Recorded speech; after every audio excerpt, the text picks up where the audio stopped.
আসসালামু আলাইকুম। শেখ হাসিনার দেশে ফেরা নাকি রাজনীতিতে ফেরা? তিনি রাজনীতির ভিতরেই আছেন, যদিও দেশে ফেরেননি। এবং প্রসঙ্গত ডক্টর ইউনূস তার ফেরা নিয়ে যে কথা বলেছেন সেটা নিয়ে খুব ছোট্ট করে একটি আলোচনা।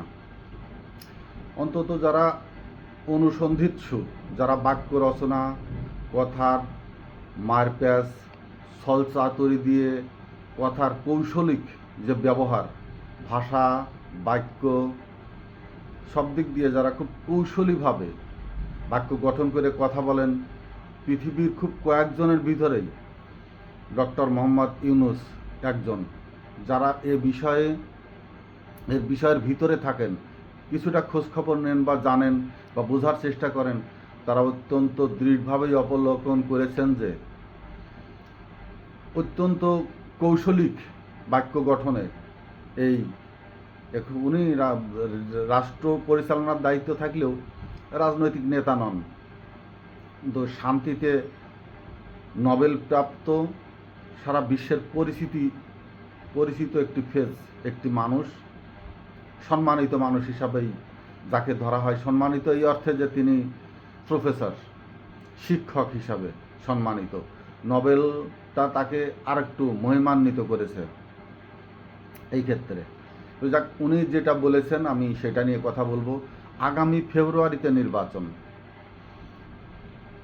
রাজনৈতিক বিশ্লেষণ বা সবাই এটা খোলামেলাভাবেই জানেন যে ফেব্রুয়ারিতে যে নির্বাচনটা হতে যাচ্ছে এটা জুলাই আগস্টকে ধারণ করে নয়, জুলাই আগস্টকে পাশ কেটে জুলাই আগস্টে যে সাধারণ মানুষের একটি ইচ্ছা ছিল, সদিচ্ছা ছিল, রাষ্ট্রীয় চিন্তা ভাবনা, দর্শন ছিল, রাষ্ট্রকে গড়ার সরকার পদ্ধতি, সরকার গঠনের যে একটা অভিপ্রায় ছিল, সম্পূর্ণ সেটাকে পাশ কাটিয়ে একান্তভাবে বাধ্য হয়ে একটি দলের, শুধুমাত্র একটি রাজনৈতিক দলের চাপে, তাদের ইচ্ছায়, তাদের প্রয়োজনে এবং তাদের কর্মকাণ্ডে হোক, বিরক্ত হয়েই হোক, বাধ্য হয়েই হোক, বর্তমান অন্তর্বর্তীকালীন সরকার নির্বাচন দিতে বাধ্য হয়েছেন, সম্মত হয়েছেন, রাজি হয়েছেন।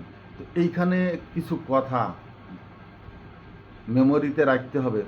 ডক্টর ইউনূস যখন নির্বাচনের ঘোষণা দিচ্ছিলেন, ওর ভিতরে তিনি খুব বিরক্তির সাথেই কয়েকটি কথা বলেছিলেন যে নির্বাচনের পরে নির্বাচিত সরকারের হাতে ক্ষমতা দিয়ে তিনি চলে যাবেন, তিনি কারণ নিয়োগপ্রাপ্ত হয়ে থাকবেন না বা কাউকে দেওয়া সম্মানীয় কোনো অবস্থানে রাজনৈতিক অঙ্গনে তিনি থাকবেন না। এটা কিন্তু তার অত্যন্ত অভিমানের অভিব্যক্তি ছিল। যারা খেয়াল করেছিলেন এই কথাটি যখন বলছিলেন, এই কথাটি বলার অন্তরালে অনেক কিছু ঘটনা আছে।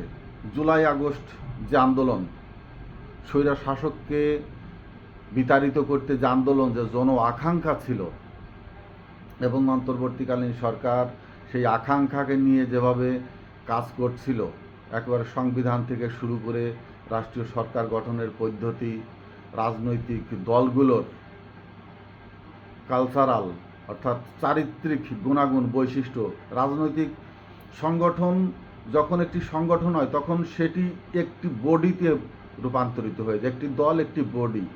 সেই বডিটা কিভাবে পরিচালিত হবে, কিভাবে সেটা নিজেরা নিজেদেরকে রক্ষণাবেক্ষণ করবে, নিজেরা নিজেদেরকে কিভাবে পবিত্র, পাক, দুর্নীতিমুক্ত রাখবে, সেটা দলের কতিপয় নেতা নির্ধারণ করলেও একেবারে উপর থেকে সর্বনিম্ন ব্যক্তিটি পর্যন্ত এর দায়ভার বহন করতে হবে এবং অংশীদারিত্ব নিতে হবে, যেহেতু একটি দলেরই, একটি বডির ভিতরেই থাকে সর্বশেষ মানুষটিও।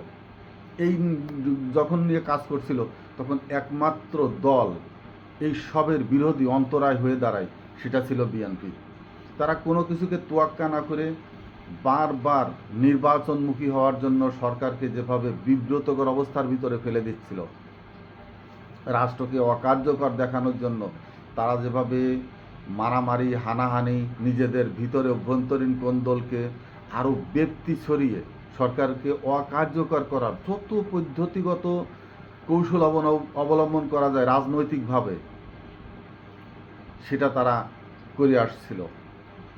এখন সরকার যখন, অর্থাৎ অন্তর্বর্তীকালীন সরকার মেন ডক্টর ইউনূস যখন দেখলো যে তারা শান্তিতে নিরাপদে তাদের কাজগুলি করতে পারছে না, তারা একটি শক্তি তাদেরকে বারবার বিপদগ্রস্ত বাধাগ্রস্ত করে তুলছে, সেখানে তাদের একজন ব্যক্তি ইউনূসের কী দায়িত্ব থাকবে, একজন উপদেষ্টার এতটা কী দায়িত্ব থাকবে যখন তারা সামগ্রিকভাবে রাষ্ট্রের হয়েই কাজ না করতে পারে? তারা কেন এত বড় দায়িত্ব? তারা তো কোনো নির্বাচিত প্রতিনিধিত্ব বহন করে না, তারা রাষ্ট্রের সাংবিধানিক কোনো অবস্থানকেও বহন করছে না। তারা একটি আন্দোলনের পরে জনসাধারণের ইচ্ছায় প্রতিফলিত ঘটাতেই ওইখানে, কিন্তু তাদেরকে যদি কাজ না করতে দেওয়া হয়, বাধা দেওয়া হয়, বিরক্ত করা হয়, বিব্রতকর অবস্থার ভিতরে ফেলে দেয়, বিশ্ব দরবারে তাদেরকে হেয় করবার জন্য সব ষড়যন্ত্রকারীরা ষড়যন্ত্র নিয়ে বিশ্ব দরবারে তাদেরকে উন্মুক্ত করে দেওয়ার চেষ্টা করে, সেখানে তারা কেন এই দায়িত্বটি নিতে যাবে? অতএব একমাত্র পথ নির্বাচনী দিয়ে দেওয়া হোক, বাকি যা কিছু করার রাষ্ট্র করবে, জনগণ তাদের উত্তর জনগণই দিয়ে দেবে। অর্থাৎ নির্বাচন ঘোষণা হলো, ঘোষণা দেওয়ার পরেই সকল কার্যক্রম আস্তে আস্তে আস্তে আস্তে স্তিমিত হয়ে আসলো। এমনকি চোখের পলকে আর কোনো আন্দোলন, কোনো মিছিল, কোনো মিটিং, কোনো অবরোধ, কারো চাকরির মেয়াদ বাড়ানো কমানো, বেতন, আর কোনো সারা শব্দ কিচ্ছু নেই। দেশ সুন্দর ঠান্ডা, একেবারে নীরব হয়ে গেছে। এই নীরবতা একটি ভয়ঙ্কর ভবিষ্যতের সংকেত। ডক্টর ইউনূস যেখানে একটি শক্তিশালী অবস্থানে ছিলেন, তিনি কৌশলীভাবে বলেছেন শেখ হাসিনার ফিরে আসার ইঙ্গিত তিনি দিচ্ছেন, তার মুখ থেকেই ব্যক্ত করছেন। নির্বাচন হবে, নির্বাচনী হয়ে বিজয়ী সে সরকার গঠন করার পরে ডক্টর ইউনূসের কাছ থেকে কি তারা হস্তান্তরিতভাবে সরকারের ক্ষমতা বহন করবেন, নাকি কোনো কিছু না, শুধু এমপি নির্বাচিত হয়েই তারা সরাসরি প্রধান বিচারপতি বলেন বা রাষ্ট্রপতির কাছে বলেন শপথ গ্রহণ করে সরকারে চলে যাবেন? ডক্টর ইউনূসের শুরু ছিল যেভাবে, শেষটা কিভাবে হবে? তিনি কি নির্বাচিত সরকারের সাথে দাপ্তরিক কোনো কর্মকাণ্ড হস্তান্তরিত করবেন, নাকি নির্বাচিত সরকার শপথ গ্রহণ করে প্রথম অধিবেশনের দিনই সেই দিন থেকেই সেই সরকার তাদের দায়িত্ব বুঝে নেবেন এবং ডক্টর ইউনূস যমুনা থেকে এয়ারপোর্ট এবং এয়ারপোর্ট থেকে দেশের বাইরে চলে যাবেন? যে কোনোভাবেই হোক না কেন, যাই করুক না কেন, যাবার সময় ডক্টর ইউনূস একটি কাজ করে যাবেন। সেটা হলো, তিনি যে শক্ত একটি শিকল দিয়ে দেশের বড় একটি দৈত্য দানবকে শৃঙ্খলিত করেছিলেন, অর্থাৎ আমলিগকে নিষিদ্ধ করা হয়নি, কার্যক্রমকে স্থগিত করা হয়েছিল মাত্র একটি অধ্যাদেশের মাধ্যমে। ডক্টর ইউনূস যাবার সময় সেই অধ্যাদেশটি প্রত্যাহার করে যাবেন, অর্থাৎ সেই দৈত্যের গলার শিকলটি খুলে দিয়ে লেলিয়ে দিয়ে যাবেন সেই নির্বাচিত সরকারের বিরুদ্ধেই। এবং তিনি দেশের বাইরে গিয়ে একটি খেলা খেলবেন। সেই খেলাটি হলো আন্তর্জাতিকভাবে সেই স্বৈরশাসক বা আওয়ামী লীগের পক্ষে যেসব রাষ্ট্র, যেসব শক্তি যারা ছিল, তাদেরকে তিনি আরেকটু উৎসাহ দিবেন, এগিয়ে দিয়ে সেই নির্বাচিত সরকারের বিরুদ্ধে তাদের কার্যকলাপ, অর্থাৎ এখনও আওয়ামী লীগের মেয়াদ চলছে এবং যখন নির্বাচন হবে, নির্বাচন শেষেও বিএনপি আরও 2 বছরই, যদি আওয়ামী লীগের 5 বছর শেষ করতে আরও বিএনপি থেকে যাবেন আরও 2 বছর, তখনও আওয়ামী লীগ সরকারি ক্ষমতায়। যেহেতু যারা নির্বাচিত সরকার ছিল, পুরনো সংসদ বহাল, সমস্ত কিছুই বহাল, তখন বিএনপিও একটি অবৈধ সরকারে পরিণত হবেন এবং সেই অবৈধ সরকারকে উচ্ছেদ করতে বৈধভাবে আওয়ামী লীগ তাদের বিরুদ্ধে লড়ে দাঁড়াবেন মাঠে ময়দানে সরকারিভাবে। এবং আওয়ামী লীগের রাজনীতি কতটা ভয়ঙ্কর সেটা তো বিএনপি জানে, রাষ্ট্রের জনগণ জানে। আওয়ামী লীগের প্রতিটি শেষ কণা পর্যন্ত একজন এমএলএসএস, অর্থাৎ যে কোনো অফিসের পিয়ন, ঝাড়ুদার, মালি থেকে শুরু করে সর্বোচ্চ সচিব থেকে শুরু করে পুলিশের সর্বোচ্চ বড় কর্তা ব্যক্তিরাও এখনো আওয়ামী লীগের প্রতিনিধিত্ব করে। সিভিল সরকারের যত মন্ত্রণালয়, দপ্তর, অধিদপ্তর, সকল জায়গায় আওয়ামী লীগের বড় ধরনের একটি অংশ যে নীরবে মাথা গুঁজে নির্যাতন সহ্য করে যাচ্ছে, এর ভয়াবহ প্রতিশোধের মুখে পড়তে হবে বর্তমান যে সরকার নির্বাচনের মাধ্যমে যাদেরকে ক্ষমতায় রেখে ডক্টর ইউনূস টাটা দিয়ে চলে যাবেন এবং শেখ হাসিনাকে অর্থাৎ আওয়ামী লীগের উপর থেকে নিষেধাজ্ঞা প্রত্যাহার করে দিয়ে যাবেন। এই খেলাটি খেলার অপেক্ষায় আছেন, ডক্টর ইউনূসও খেলার অপেক্ষায় আছেন এবং যারা চেয়েছিলেন বাংলাদেশ একটি দুর্নীতিমুক্ত সেবামূলক রাজনৈতিক দল, মানবিক রাজনৈতিক দল, প্রকৃতপক্ষেই রাষ্ট্রীয় পরিচালনার জন্য কিছু সৎ ব্যক্তিদের দ্বারা একটি সরকার গঠিত হোক, তার যারা ব্যত্যয় ঘটালো, অর্থাৎ বিএনপি যেভাবে তাদেরকে স্নায়ু শক্তি দিয়ে হোক, দলীয় শক্তি দিয়ে হোক, যে কোনোভাবেই হোক জুলাই আগস্টকে বিক্রি করলো, অবহেলা করে, ঘৃণা করে, তুচ্ছ তাচ্ছিল্য করে, অস্বীকার করে ক্ষমতার সিংহাসনে আহরণ করল, তার যথোপযুক্ত জবাবটি আসবে সে ক্ষমতায় যাওয়ার পর এবং সেই পথটি উন্মুক্ত করে দিয়ে যাবেন ডক্টর ইউনূস। এটি বুঝতে আর কোনো খুব জ্ঞানী হবার প্রয়োজন নেই, খুব দক্ষ ব্যক্তি হওয়ার প্রয়োজন নেই। অর্থাৎ আওয়ামী লীগকে যেন পথ রোধ করে রাখে ডক্টর ইউনূসের যে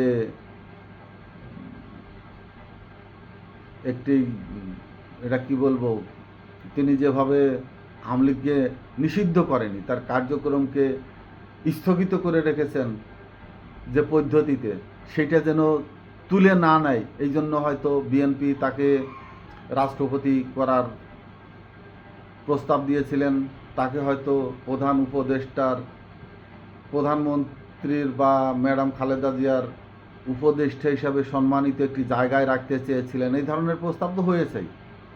জাতীয় সরকার গঠন করে খালেদা জিয়াকে যেমন প্রধান করতে চেয়েছিলেন সেই জাতীয় সরকারের সেই সব জায়গাতে এই ধরনের কোনো বড় একটি জায়গাতে ডক্টর ইউনূসকে প্রস্তাব দিয়েছিল বিএনপি, কিন্তু তিনি এই জালে পা দেননি। বিএনপি তাকে ব্যবহার করতে চেয়েছিলেন, তিনি বুঝতে পেরেছেন, এই জন্যই বলেছেন আমি কারো নিয়োগ প্রাপ্ত হয়ে, কারো সুপারিশ প্রাপ্ত হয়ে কোনো পদ পদবিতে বা রাষ্ট্রীয় কোনো দায় দায়িত্বের ভিতরে থাকবো না। অর্থাৎ তিনি ব্যবহৃত হবেন না।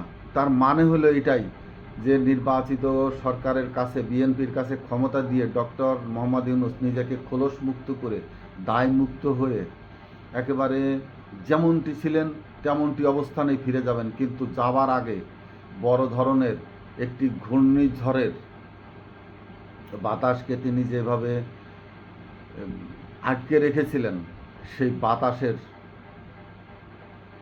শিকলটি, বাঁধটি তিনি খুলে দিয়ে যাবেন তাদের বিরুদ্ধে, জনগণের বিরুদ্ধে নয়, সাধারণ মানুষের বিরুদ্ধে নয়। এবং এনসিপি কিছুটা চাপের মুখে বিপদগ্রস্ত থাকবে বটে, কিন্তু এনসিপিকে শেল্টার দেওয়ার মতো পরিস্থিতি তিনি তৈরি করেছেন, যার জন্য দুইজনকে অলরেডি জাতিসংঘ মিশনে নিয়ে গিয়েছেন সাথে, তাদের সাথে কথাবার্তা হচ্ছে এনসিপি যেন নিরাপদে থাকে। অর্থাৎ পরবর্তী যে ঝড়টা আসবে এনসিপির বিরুদ্ধে নয়, জামাতের বিরুদ্ধেও যাবে না, তবে জামাতকে একেবারে খোলসমুক্ত করবেন না তিনি, জামাতকে কিছুটা হলেও চাপে রাখবেন। তবে বিএনপিকে ঠিক আওয়ামী লীগকে যেভাবে ধ্বংস করা হয়েছে, যদিও তুলে নেবেন, কিন্তু আওয়ামী লীগকে কিছুটা বাইন্ডসের ভিতরে থাকতে হবে। আওয়ামী লীগ ব্যবহৃত হবে, এখানে আওয়ামী লীগ ব্যবহৃত হবে বিএনপি উচ্ছেদে, বিএনপিকে রাষ্ট্র থেকে সরানোর শক্তি হিসাবে। কিন্তু তারপরে যে শক্তির অভ্যুদয় হবে সেটি আর এই অন্তর্বর্তীকালীন সরকারে রূপান্তরিত হবে না, সেটি বিপ্লবী সরকার গঠন হবে। সেই বিপ্লবী সরকারের মাধ্যমেই আওয়ামী লীগ বিএনপি রাজনীতি থেকে চিরদিনের জন্য বিদায়ের একটি আশঙ্কা থেকে যাচ্ছে এবং সেই অশনির সংকেতটি ডক্টর ইউনূস বাজিয়ে দিয়ে গেলেন, ঘণ্টার মাধ্যমে নয়, তার কথার মাধ্যমে, তিনি একটি সুর দিয়ে, একটি কণ্ঠের মাধ্যমে, আমি আগেই বলেছি ডক্টর ইউনূস বাক্য গঠন অত্যন্ত দক্ষ। তিনি কিভাবে রাজনৈতিক কৌশলিক বাক্য গঠন করতে হয়, ভাষাকে প্রয়োগ করতে হয়, শব্দকে সঠিক জায়গায় বুনন করে কিভাবে কথা বলে তিনি স্বাচ্ছন্দ্যে ভিতরের অভিপ্রায়কে, অভিব্যক্তিকে প্রকাশ করতে হয়, সেটা তিনি জানেন। একেবারে বঙ্কিম সাহিত্যের মতো। বঙ্কিম সাহিত্যের ভাষার যে ব্যঞ্জন বাংলা সাহিত্যে আর সেই অলঙ্কৃতভাবে সাজাতে পারেনি কোনো সাহিত্যিকে। ডক্টর ইউনূস যদি লেখক হতেন হয়তো বঙ্কিমের কাছাকাছি থাকতেন। আপনারা যদি লক্ষ্য করেন তার কথার ব্যঞ্জন অত্যন্ত মারাত্মক, ভয়ঙ্কর, খুব রাজনৈতিকবিদদের থেকেও তিনি যে রাজনীতির একজন গুরু, মাস্টার মাইন্ড, এটা তার ভাষার বচন থেকে বোঝা যায়। এবং জাতিসংঘে এমন সুন্দর গঠনমূলক বক্তব্য তিনি পেশ করেছেন, জামাতের তাহের সাহেব বলেছেন যে বক্তৃতায় যদি নোবেল সুযোগ থাকতো ডক্টর ইউনূস পাইতেন। হ্যাঁ, তিনি অত্যন্ত দক্ষ একজন বক্তা।